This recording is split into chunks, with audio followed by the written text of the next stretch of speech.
Selamat sore teman-teman pemuda yang dikasihi oleh Tuhan Yesus Kristus. Pada sore hari ini kita kembali berkumpul di kediaman masing-masing untuk melaksanakan ibadah Gerakan Pemuda secara perdana di tahun 2022 ini. Untuk itu sebelum ibadahnya mulai, saya ajak teman-teman untuk mengambil saat teduh sejenak. Saat teduh dimulai.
Oke teman-teman, sekarang saya ajak teman-teman untuk bangkit berdiri.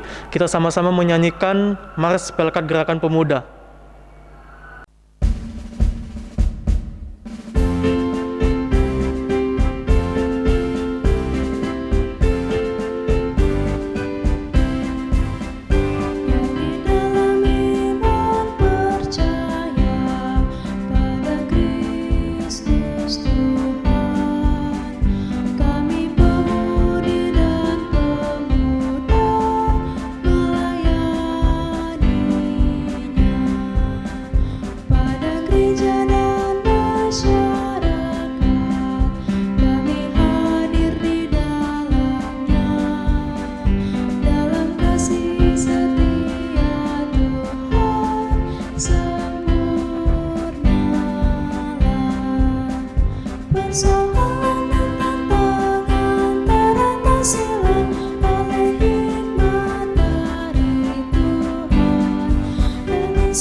Oke teman-teman, untuk mengawali ibadah sore hari ini kita menyanyi dari Kidung Muda Mudi 2 ayat yang pertama sampai yang kedua.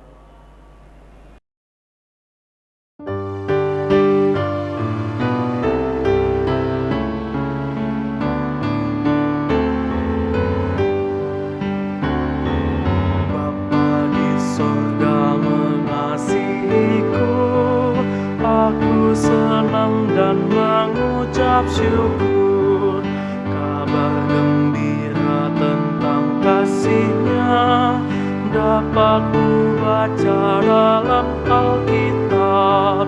Kasih Tuhanku sungguh besar, sungguh besar, sungguh besar. Kasih Tuhanku sungguh besar, kasih-Nya padaku.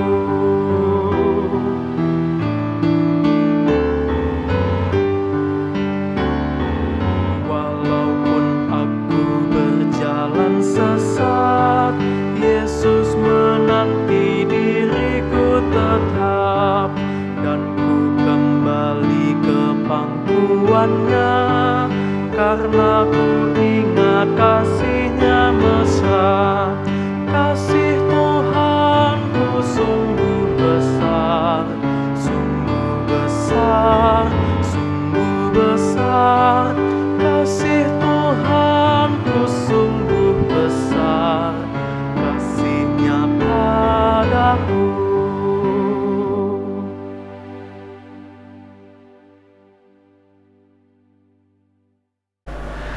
Teman-teman, setelah kita mengangkat pujian, sekarang saya ajak teman-teman untuk masuk ke dalam doa pembukaan. Untuk itu, mari kita satu di dalam doa.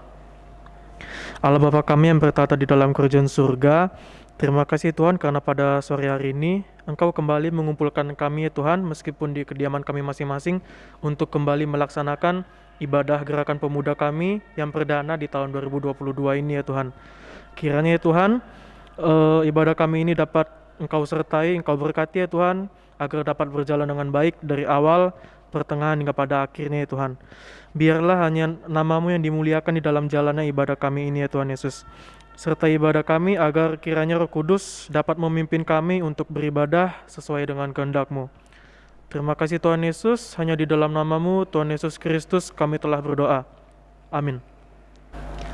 Oke teman-teman, sekarang saatnya kita untuk membaca Mazmur Pujian.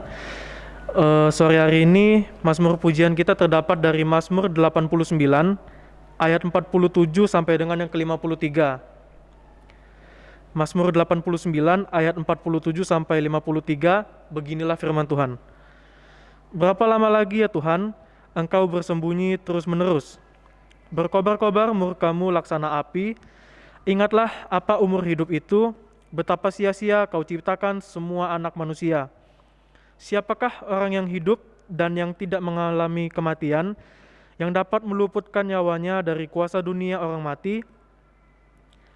Di manakah kasih setia-Mu yang mula-mula ya Tuhan, yang telah Kau janjikan dengan sumpah kepada Daud demi kesetiaan-Mu? Ingatlah celah hamba-Mu ya Tuhan, bahwa dalam dadaku aku menanggung penghinaan segala bangsa, yang dilontarkan oleh musuh-musuh-Mu ya Tuhan, yang dilontarkan mencela jejak langkah orang yang Kau urapi. Terpujilah Tuhan untuk selama-lamanya. Amin, ya amin. Teman-teman dipersilakan untuk duduk. Sebelum kita mendengarkan firman Tuhan, saya ajak teman-teman untuk kembali mengangkat satu pujian dari Kidung Muda-Mudi 126 ayat 1 sampai dengan yang kedua.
Rekan-rekan pemuda yang diberkati oleh Tuhan, kita akan masuk ke dalam pemberitaan firman Tuhan. Sebelumnya, silahkan terlebih dahulu mempersiapkan bahan bacaan Alkitab yang terdapat dalam Injil Lukas pasalnya yang ke-15, ayat 25 sampai dengan 32. Injil Lukas pasal 15, ayat 25 sampai dengan 32. Sebelum kita membaca dan merenungkan firman Tuhan, mari kita berdoa. Terima kasih Tuhan Yesus untuk kebaikan-Mu yang melayakkan kami untuk memasuki beragam hal di tengah masa muda yang Tuhan percayakan. Mendasari segala sesuatunya, saat ini kami akan bersama-sama merenungkan sabda kebenaran firman-Mu. Tolong kami Tuhan Yesus, supaya hati dan pikiran kami sungguh-sungguh tertuju kepadamu, bahkan pada akhirnya kami boleh memahaminya dan memberlakukan isi kebenaran firman-Mu dalam kehidupan kami dari hari lepas hari. Bersabdalah ya Tuhan, kami anak-anak-Mu sedia mendengarkan. Amin. Rekan-rekan pemuda yang diberkati oleh Tuhan, marilah kita berdiri untuk mendengarkan firman Tuhan yang akan dibacakan dari Injil Lukas pasal 15 ayat 25 sampai dengan 32. Firman Tuhan berkata, "Tetapi anaknya yang sulung berada di ladang, dan ketika ia pulang dan dekat ke rumah, ia mendengar bunyi seruling dan nyanyian tari-tarian. Lalu ia memanggil salah seorang hamba dan bertanya kepadanya, apa arti semuanya itu? Jawab hamba itu, adikmu telah kembali dan ayahmu telah menyembeli anak lembu tambun karena ia mendapatnya kembali dengan sehat. Maka marahlah anak sulung itu dan ia tidak mau masuk. Lalu ayahnya keluar dan berbicara dengan dia. Tetapi ia menjawab ayahnya, katanya, telah bertahun-tahun aku melayani Bapa dan belum pernah aku melanggar perintah Bapa. Tetapi kepadaku belum pernah Bapa memberikan seekor anak kambing untuk bersuka cita dengan sahabat-sahabatku.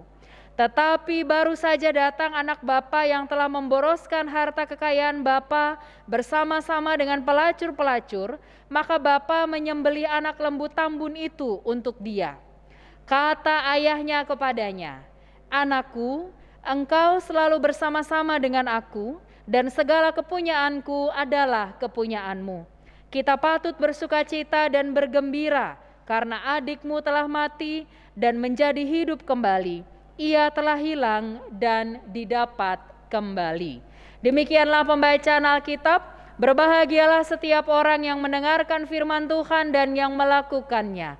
Terpujilah Yesus Kristus. Haleluya.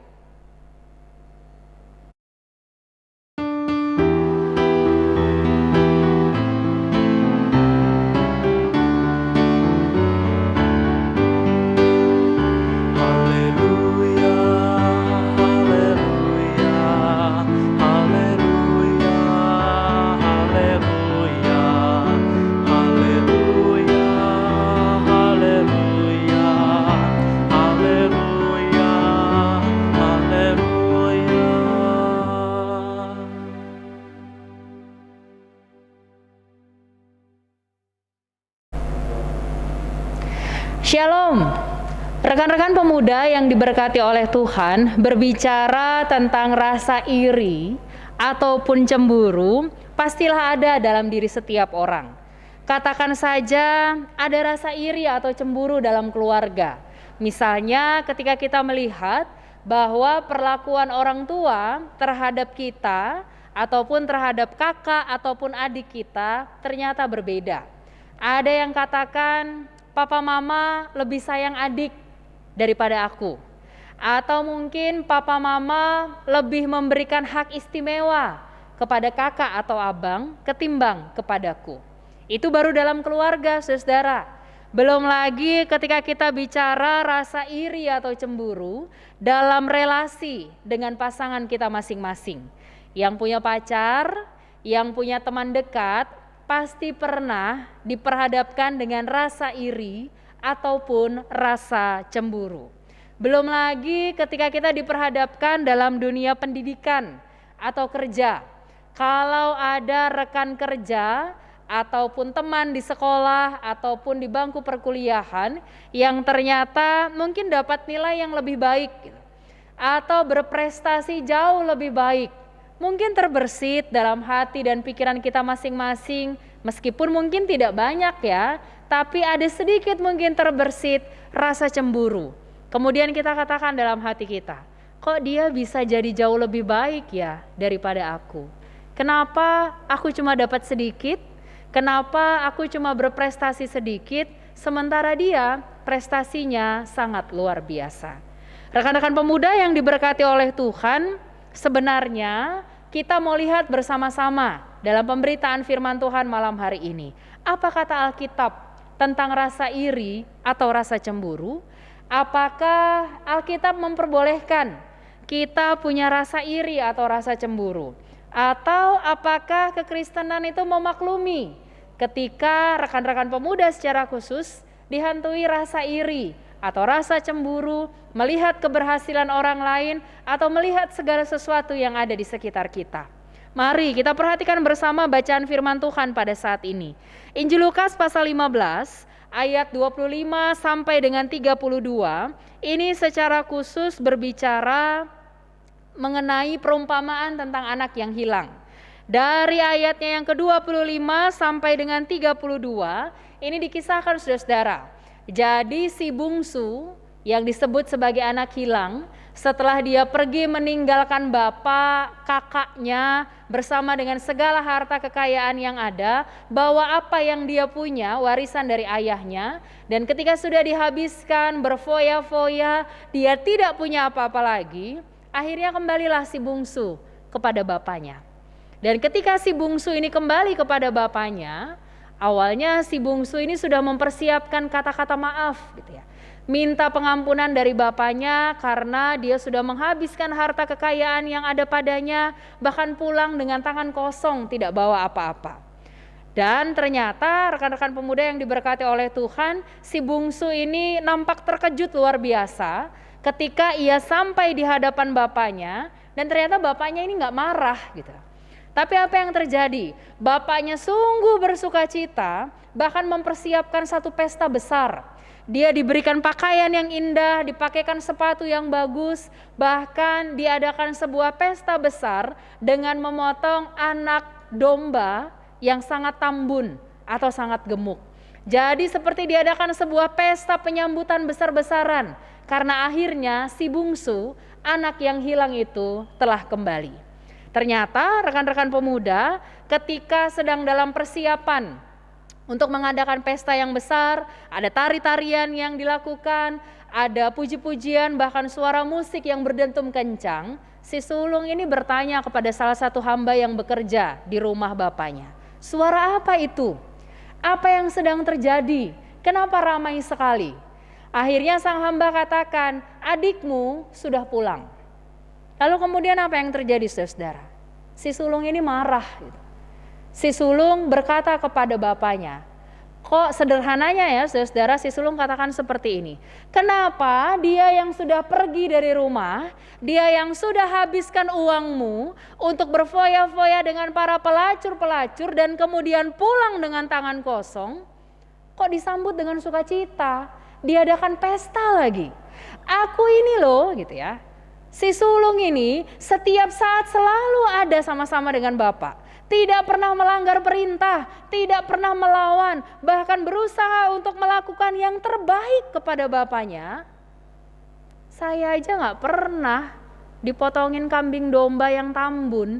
Diadakan pesta seperti ini saya gak pernah ikut ambil bagian di dalamnya. Gitu. Jadi saudara, kalau kita bisa bilang, si sulung ini dia iri gitu ya. Dia cemburu.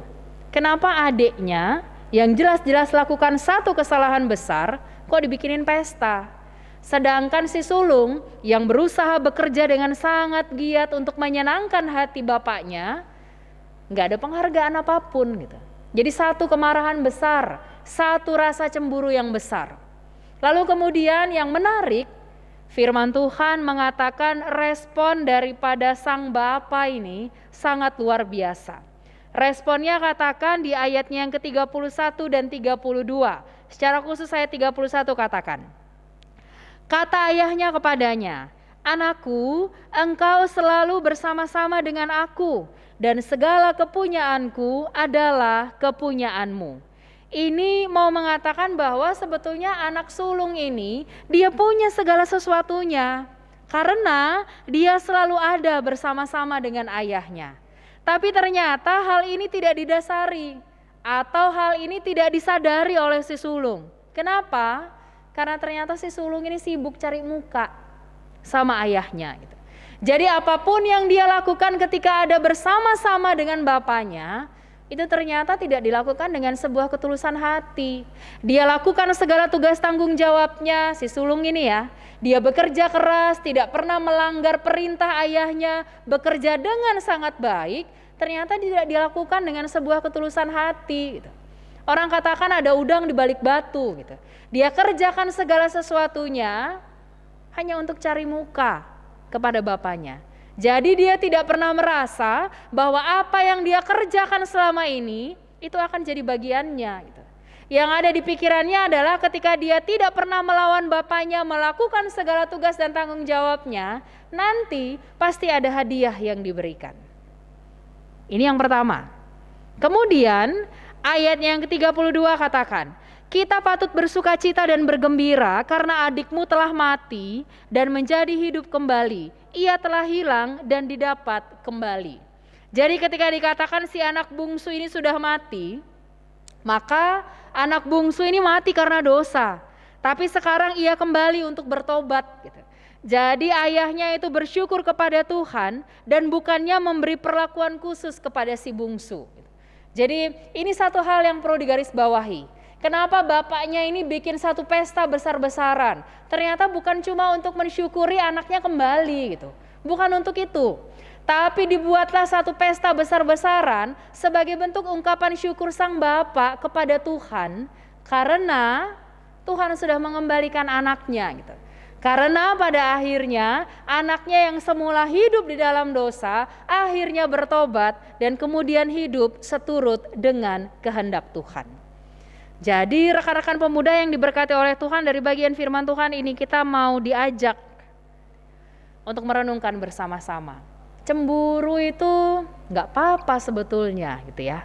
Asal ada alasan yang jelas. Jangan seperti si anak sulung gitu. Dia cemburu tapi tidak punya alasan yang jelas. Dia cemburu untuk satu hal yang sebetulnya tidak patut dicemburui gitu. Dia tidak tanya dulu kenapa dilakukan sebuah pesta atau perayaan besar-besaran, tapi langsung marah kepada bapaknya. Padahal bapaknya melakukan satu pesta besar-besaran bukan untuk mensyukuri anaknya kembali, tapi sebagai bentuk ungkapan syukur kepada Tuhan. Cemburu harus dilandasi dengan hal yang wajar. Tapi di atas semuanya itu, mari kita renungkan bersama-sama. Daripada cemburu, kenapa tidak lebih baik kita perbanyak bersyukur atas segala sesuatu yang ada pada kita. Daripada cemburu dengan apa yang tidak kita punyai, apa yang tidak kita miliki, mari lihat apa yang Tuhan anugerahkan dalam kehidupan rekan-rekan sebagai seorang pemuda-pemudi Kristen. Kemudian syukuri segala sesuatunya. Sehingga sebenarnya tidak pernah ada alasan untuk cemburu. Tidak pernah ada alasan untuk iri dengan keberhasilan orang lain, dengan prestasi yang dialami oleh orang lain. Malahan seharusnya menjadi cambuk bagi kita untuk berproses semakin hari jauh lebih baik untuk hormat dan kemuliaan nama Tuhan. Yang kedua, kita belajar. Mari coba lihat segala sesuatu dari sisi yang positif.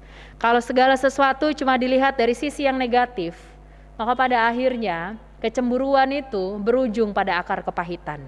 Tapi ketika kita melihat segala sesuatu dari sisi yang positif, kalaupun ada rasa cemburu yang terbersit, dan itu wajar karena kita manusia, kita bisa mengelola rasa cemburu itu dan menghasilkan energi yang positif, sehingga kehidupan kita untuk hormat dan kemuliaan nama Tuhan. Hari ini kita bersyukur kepada Tuhan, kita dilayakkan untuk memulai kembali rangkaian peribadahan Pelkat Gerakan Pemuda Jemaat Marturia di Lampung yang pertama di tahun 2022. Mari rekan-rekan pemuda yang diberkati oleh Tuhan, beri diri untuk semakin memuliakan Tuhan.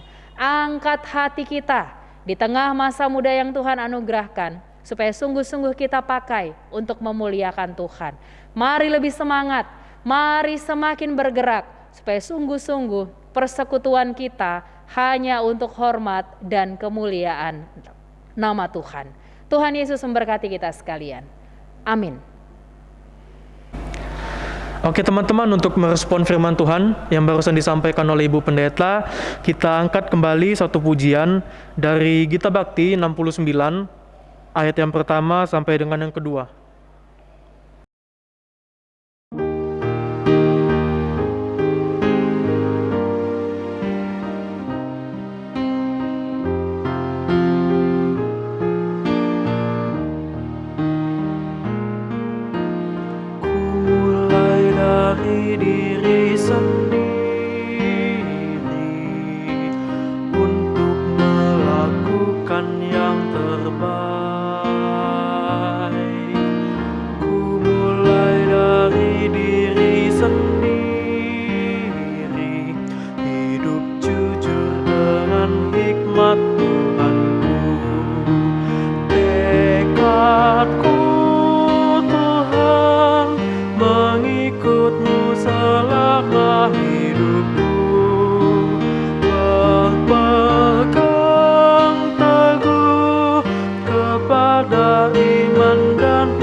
sikap yang benar.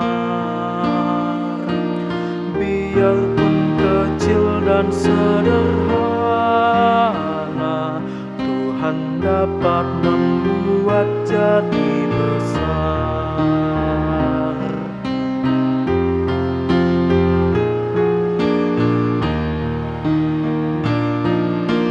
Ku mulai dari keluargaku, menjadi pelaku firman-Mu, selalu mendengar tuntunan Tuhan, berserah pada rencana kasih-Mu. Kadang-kadang lain jawaban Tuhan atas doaku. Ku pegang teguh, Tuhanku memberikan yang terbaik.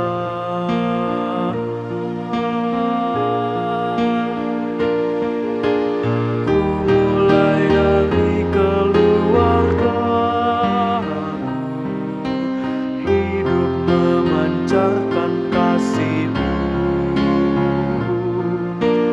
Walau ku lemah dan tidak layak, kuasa Tuhan menguatkan diriku.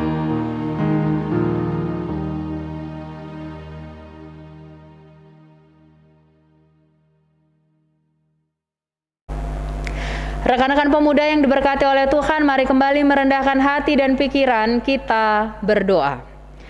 Terima kasih Tuhan Yesus untuk kebaikan Tuhan dalam hidup kami. Terima kasih untuk sabda kebenaran firman-Mu yang boleh mengingatkan kami semua, supaya kami dapat mengelola setiap rasa cemburu atau rasa iri hati yang mungkin terbersit dalam hati dan pikiran kami. Tolong kami Tuhan, supaya di tengah masa muda yang Tuhan anugerahkan bagi setiap kami boleh berproses untuk melihat segala sesuatu dari sisi yang positif, bahkan kami dimampukan untuk lebih banyak bersyukur dengan setiap hal yang Tuhan anugerahkan dalam kehidupan kami setiap pribadi.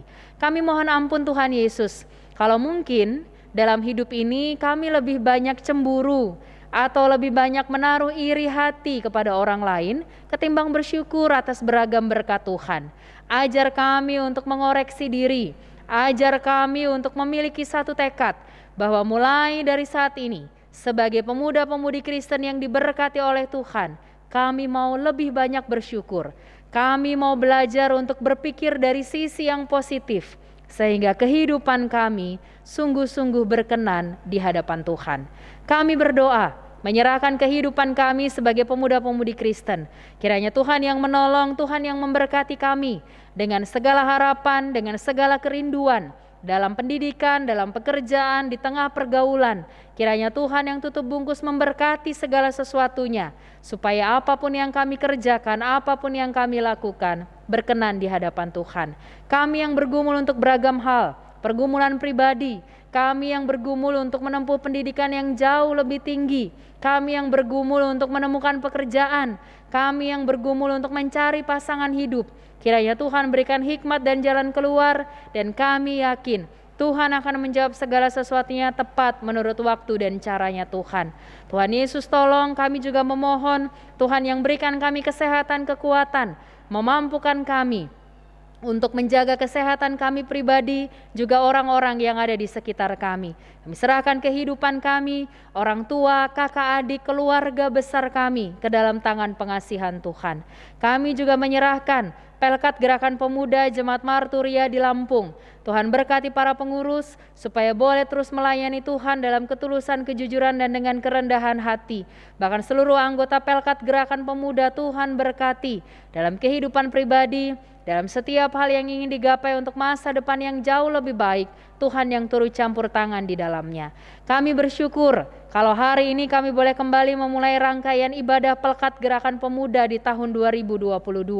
Tolong kami Tuhan Yesus, supaya kami semakin setia beribadah kepadamu, baik sebagai pengurus ataupun anggota. Kami semakin rindu untuk mendengarkan sabda kebenaran firman-Mu, supaya di tengah masa muda kami ini, kami terus dipakai Tuhan untuk menjadi saluran berkat-Mu bagi banyak orang. Kami serahkan hidup dan kehidupan kami, masa depan kami, masa muda kami di bawah kaki salib Tuhan, dan kami yakin Tuhan menguatkan, Tuhan yang memampukan kami. Kami mohon ampun untuk setiap dosa dan kesalahan yang kami lakukan. Kami serahkan hidup dan kehidupan kami di dalam nama Tuhan Yesus, Allah yang adalah sumber berkat dan pemberi kehidupan, yang telah mengajar kami berdoa bersama-sama. Bapa kami yang di sorga, dikuduskanlah nama-Mu, datanglah kerajaan-Mu, jadilah kehendak-Mu di bumi seperti di sorga. Berikanlah kami pada hari ini makanan kami yang secukupnya, dan ampunilah kami akan kesalahan kami, seperti kami juga mengampuni orang yang bersalah kepada kami.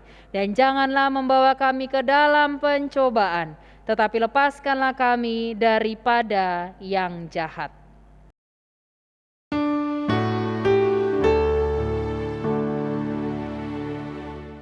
Karena Engkaulah yang mempunyai kerajaan dan kuasa dan kemuliaan sampai selama-lamanya.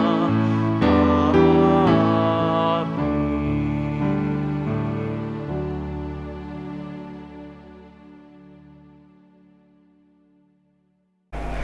Teman-teman, sekarang waktunya kita untuk memberikan persembahan.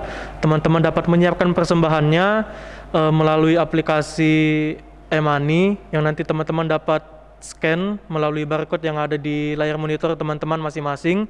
Untuk itu sekarang untuk memberikan persembahan kita angkat satu pujian dari Kidung Muda Mudi 101 ayat 1 sampai dengan yang kedua.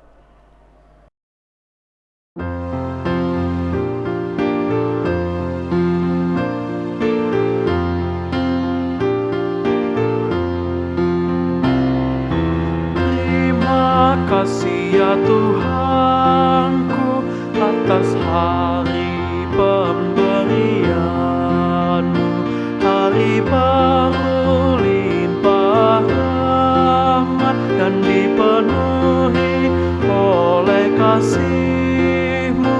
Kau curahkan pada umat-Mu, Kau curahkan pada umat-Mu.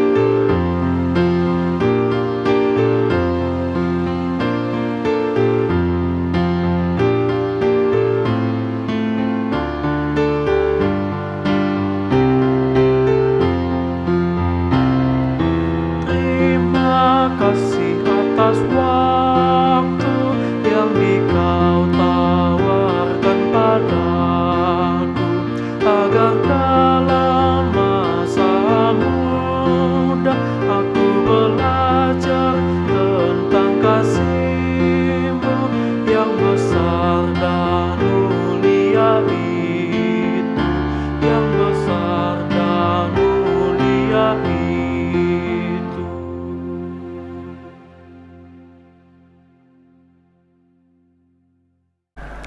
Oke teman-teman, sekarang kita akan masuk ke dalam doa persembahan. Saya undang teman-teman untuk bangkit berdiri, kita satu di dalam doa. Allah Bapa kami yang bertata di dalam kerajaan surga, kami kembali berterima kasih Tuhan kepadamu, karena kami telah mendengarkan sebagian dari firman-Mu. Dan sekarang ini ya Tuhan, kami ingin mendoakan persembahan yang telah kami berikan. Terimalah persembahan kami sebagai tanda syukur dan terima kasih, sebab kami sudah menerima sangat banyak berkat dari Engkau. Kiranya juga ya Tuhan, persembahan ini dapat berguna bagi pelayanan di gereja ini, terkhusus di GPB Maruturia Lampung ya Tuhan, dan juga demi kemuliaan nama-Mu ya Tuhan. Terima kasih Tuhan Yesus, hanya di dalam nama-Mu Tuhan Yesus Kristus kami telah berdoa dan mengucapkan syukur. Haleluya, amin. Teman-teman dipersilakan untuk duduk kembali.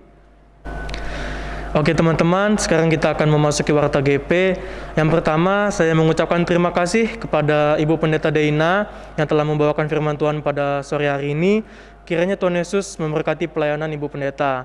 Yang kedua, saya juga mengucapkan terima kasih kepada teman-teman yang sudah mengikuti peribadahan ini dari rumah masing-masing. Kiranya Tuhan Yesus juga memberkati. Kemudian untuk Warta GP yang selanjutnya, ibadah GP pada minggu selanjutnya akan dilaksanakan secara luring di GPB Marturia Lampung pada pukul 18.30 waktu Indonesia Barat. Dimohon untuk teman-teman dapat hadir ke gereja dan tetap mematuhi protokol kesehatan. Demikian Warta GP pada sore hari ini. Tuhan Yesus memberkati.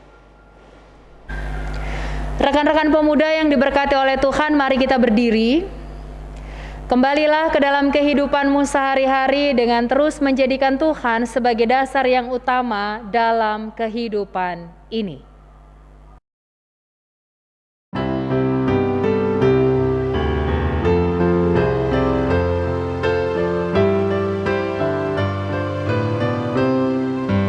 Hidup yang sedih jadi melodi yang penuh dengan irama kabar-Mu. Yesus Kau beri isi melodi melakukan kemenangan salib-Mu. Di dalam hatiku Kau buat harmoni, nada-nada fals ganti simfoni. Hidup yang sedih jadi melodi yang penuh dengan irama kabar-Mu.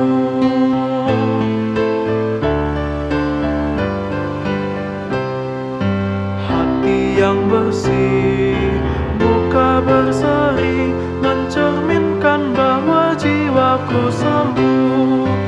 Iri dan benci sudah berhenti karena Yesus telah mengisi hatiku.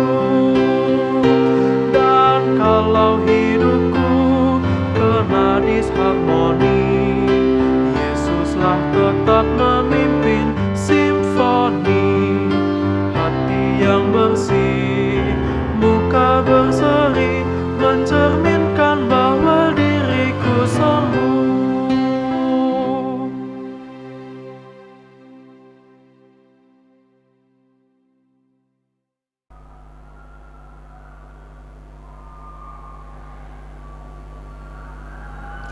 Kini arahkanlah hati dan pikiranmu kepada Tuhan serta terimalah berkat-Nya. Kasih karunia dan damai sejahtera yang dari Allah Bapa asalnya akan tinggal tetap menyertai pemuda-pemudi mulai dari saat ini sampai selama-lamanya.